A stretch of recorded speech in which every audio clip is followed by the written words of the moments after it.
Mr. Nixon, would you like to comment on that statement? I have no comment. The next question, Mr. Novo.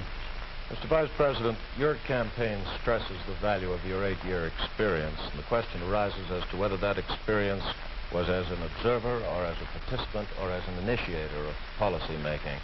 Would you tell us, please, specifically what major proposals you have made in the last... Difficult to cover them in 2.5 minutes. I would suggest that these proposals could be mentioned. First, after each of my foreign trips, I have made recommendations that have been adopted. For example, after my first trip abroad, I strongly recommended that we increase our exchange programs, particularly as they related to exchange of persons, of leaders in the labor field and in the information field. After my trip to South America, I made recommendations that a separate inter-American lending agency be set up, which the South American nations would like much better than to participate in the lending agencies which treated all the countries of the world the same. I have made other recommendations after each of the other trips. For example, after my trip abroad to Hungary, I made some recommendations with regard to the Hungarian refugee situation, which were adopted not only by the President, but some of them were enacted into law by the Congress. Within the administration, as a chairman of the President's Committee on Price Stability and Economic Growth, I have had the opportunity to make recommendations which have been adopted within the administration and which I think have been reasonably effective. I know Senator Kennedy suggested in a speech at Cleveland, yes, the United States. Well, I would say in the latter that and that's what I found somewhat unsatisfactory about the figures, Mr. Nixon, that you used in your previous speech. When you talked about the Truman administration, Mr. Truman came to office in 1944 and at the end of the war, and for 7.5 years. And comparing them to the last 8 years, I prefer to take the overall percentage record of the last 20 years of the Democrats and the 8 years of the Republicans to show an overall period of growth. In regard to price stability, I'm not aware that that committee did produce recommendations that ever were certainly before the Congress from the point of view of legislation in regard to controlling prices. In regard to the exchange of students, of labor unions, I am chairman of the subcommittee on Africa, and I think that one of the most unfortunate phases of our policy towards that country was the very minute number of exchanges that we had. I think it's true of Latin America also. We did come forward with a program of students for the Congo of over 300, which was more than the federal government had for all of Africa the previous year. So that I don't think that we have moved, at least in those two areas, with sufficient vigor. The next question to Senator Kennedy from Mr. Warren. Senator Kennedy, during your brief speech a few minutes ago, you mentioned farm surpluses. I'd like to ask this. It's a fact, I think, that presidential candidates traditionally make promises to farmers. Lots of people, I think, don't understand why the government pays farmers for not producing certain crops, or paying farmers if they overproduce, for that matter. Let me ask, sir, why can't the farmer operate like the businessman who operates a factory? If an auto company overproduces a certain model car, Uncle Sam doesn't step in and buy up the surplus. Why this constant courting of the farmer? Well, because I think that if the federal government moved out of the program and withdrew its support, then I think you would have complete economic chaos. The farmer plants in the spring and harvests in the fall. There are hundreds of thousands of them. They're not able to control their market very well. They bring their crops in or their livestock in, many of them about the same time. They have only a few purchasers that buy their milk or their hogs, few large companies in many cases, and therefore the farmer is not in a position to bargain very effectively in the marketplace. I think the experience of the 20s has shown what a free market could do to agriculture. And if the agricultural economy collapses, then the economy of the rest of the United States sooner or later will collapse. The farmers are the #1 market for the automobile industry of the United States. The automobile industry is the #1 market for steel. So if the farmer's economy continues to decline as sharply as it has in recent years, then I think you would have a recession in the rest of the country. So I think the case for the government intervention is a good one. Secondly, my objection to present farm policy is that there are no effective controls to bring supply and demand into better balance. The dropping of the support price in order to limit production does not work. And we now have the highest surpluses, $9 billion worth. We've had a higher tax load from the Treasury for the farmer in the last few years with the lowest farm income in many years. I think that this farm policy has failed. And my judgment, the only policy that will work will be for effective supply and demand to be in balance, and that can only be done through governmental action. I therefore suggest that in those basic commodities which are supported, that the federal government, after endorsement by the farmers in that commodity, attempt to bring supply and demand into balance, attempt effective production controls so that we won't have that 5 or 6% surplus which breaks the price 15 or 20%. I think Mr. Benson's program has failed. And I must say, after reading the Vice President's speech before the farmers as he read mine, I don't believe that it's very much different from Mr. Benson. I don't think it provides effective governmental controls. I think the support prices are tied to the average market price of the last 3 years, which was Mr. Benson's theory. I therefore do not believe that this is a sharp enough breach with the past to give us any hope of success for the future. Mr. Nixon, comment? I, of course, disagree with Senator Kennedy insofar as his suggestion as to what should be done on the farm program. He has made the suggestion that what we need is to move in the direction of more government controls, a suggestion that would also mean raising prices that the consumers pay for products and imposing upon the farmers controls on acreage even far more than they have today. I think this is the wrong direction. I don't think this has worked in the past. I do not think it will work in the future. The program that I have advocated is one which departs from the present program that we have in this respect.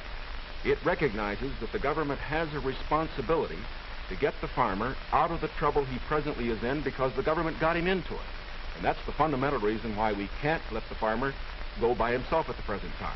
The farmer produced these surpluses because the government asked him to through legislation during the war. Now that we have these surpluses, it's our responsibility to indemnify the farmer during that period that we get rid of the surpluses. Until we get the surpluses off the farmer's back, however, we should have a program, such as I announced, which will see that farm income holds up. But I would propose holding that income up, not through a type of program that Senator Kennedy has suggested that would raise prices, but one that would indemnify the farmer, pay the farmer in kind from the products which are in surplus. The next question to Vice President Nixon from Mr. Van Oker. Mr. Vice President, since the question of executive leadership is a very important campaign issue, I'd like to follow Mr. Novan's question.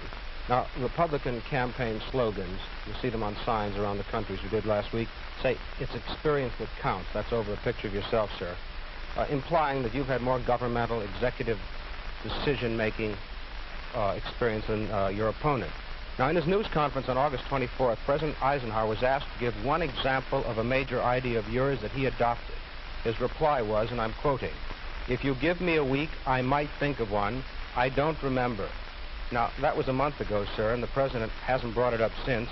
And I'm wondering, sir, if you can clarify which version is correct, the one put out by Republican campaign leaders or the one put out by President Eisenhower? Well, I would suggest, Mr. Van Oker, that if you know the President, that was probably a facetious remark. I would also suggest that insofar as his statement is concerned, that I think it would be improper for the President of the United States to disclose the instances in which members of his official family had made recommendations, as I have made them through the years, to him which he has accepted or rejected. The President has always maintained, and very properly so, that he is entitled to get what advice he wants from his cabinet and from his other advisors without disclosing that to anybody, including, as a matter of fact, to Congress. Now, I can only say this. Through the years, I have sat in the National Security Council. I have been in the cabinet. I have met with the legislative leaders. I have met with the President when he made the great decisions with regard to Lebanon, Kimoy Matsu, other matters. The President has asked for my advice. I have given it. Sometimes my advice has been taken. Sometimes it is not. I do not say that I have made the decision. And I would say that no president should ever allow anybody else to make the major decisions. The President only makes the decision. All that his advisors do is to give counsel when he asks for it. As far as what experience counts and whether that is experience that counts, that isn't for me to say. I can only say that my experience is there for the people to consider. Senator Kennedy's is there for the people to consider. As he pointed out, we came to the Congress in the same year, now have the opportunity to evaluate his as against mine, and I think both he and I are going to abide by whatever the people decide. Senator Kennedy? Well, I'll just say that the The question is of experience, and the question also is what our judgment is of the future, and what our goals are for the United States, and what ability we have to implement those goals. Abraham Lincoln came to the presidency in 1860 after a rather little-known session in the House of Representatives, and after being defeated for the Senate in 58 and was a distinguished president. There is no certain road to the presidency. There are no guarantees that if you take one road or another that you will be a successful president. I have been in the Congress for 14 years. I have voted in the last 8 years, and the Vice President was presiding over the Senate, which candidate and which party to meet the problems that the United States is going to face in the 60s. The next question to Senator Kennedy from Mr. Novus. Senator Kennedy, in connection with these problems of the future that you speak of and the program that you enunciated earlier in your direct talk, you call for expanding some of the welfare programs for schools, for teacher salaries, medical care, and so forth, but you also call for reducing the federal debt. And I'm wondering how you, if you're president in January, would go about paying the bill for all this. Does this mean that I did not advocate reducing the federal debt because I don't believe that you're going to be able to reduce the federal debt very much in 1961, 2, or 3. I think you have heavy obligations which affect our security, which we're going to have to meet. And therefore, I've never suggested we should be able to retire the debt substantially or even at all in 1961 or 2. Senator, I believe in one of your speeches never. Suggested that reducing the interest rate would help toward... No, not reducing. However, the kind of programs that I talk about, in my judgment, are fiscally sound. Medical care for the aged, I would put under Social Security. The Vice President and I disagree on this. The program, the Nixon or the Nixon-Javits program, would have cost, if fully used, $600 million by the government per year and $600 million by the state. The program which I advocated, which failed by 5 votes in the United States Senate, would have put medical care for the aged in Social Security and would have been paid for through the Social Security system and the Social Security tax. Secondly, I support federal aid to education and federal aid for teachers' salaries. I think that's a good investment. I think we're going to have to do it. And I think to heap the burden further on the property tax, which is already strained in many of our communities, will ensure, in my opinion, that many of our children will not be adequately educated and many of our teachers not adequately compensated. There is no greater return to an economy or to a society than an educational system second to none. On the question of the development of natural resources, I would pay as you go, in the sense that they would be balanced and the power revenues would bring back sufficient money to finance the projects, in the same way as the Tennessee before us all. Faces all Republicans and all Democrats is, can freedom in the next generation conquer, or are the communists going to be successful? That's the great issue. And if we meet our responsibilities, I think freedom will conquer. If we fail to move ahead, if we fail to develop sufficient military and economic and social strength here in this country, then I think that the tide could begin to run against us. And I don't want historians 10 years from now to say, these were the years when the tide ran out for the United States. I want them to say, these were the years when the tide came in. These were the years when the United States started to move again. That's the question before the American people, and only you can decide what you want this country to be, what you want to do with the future.